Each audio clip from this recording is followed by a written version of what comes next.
সেদিন আমি একজন লোককে দেখছি, তাকাইয়া দেখছি অনেকক্ষণ, ট্রাকের থেকে সিমেন্টের বস্তা নামাইতেছে। আমি লোকটার দিকে তাকাইয়াছিলাম, সারাটা শরীর ঘামে।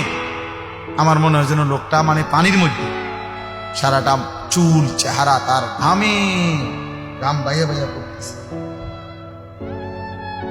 তাহলে এক বস্তা ট্রাকের থেকে প্রতি বস্তা সিমেন্ট নামাইয়া গোডাউনে থুইলে সর্বোচ্চ 60 টাকা, 8 টাকা বা 10 টাকা দেয়। সর্বোচ্চ রেট হলো 10 টাকা, মানে এন থেকে হয়তো গোডাউনে থুইবে আর কি। তাহলে 50 বস্তা সিমেন্ট যদি এই বেচারা নামায়, তাহলে প্রিয় যুবক ছেলে, 50 বার এই লোকটাকে, তোমার বাবাকে হতে পারে 50 বারই উনি কোমরটা বাঁকা।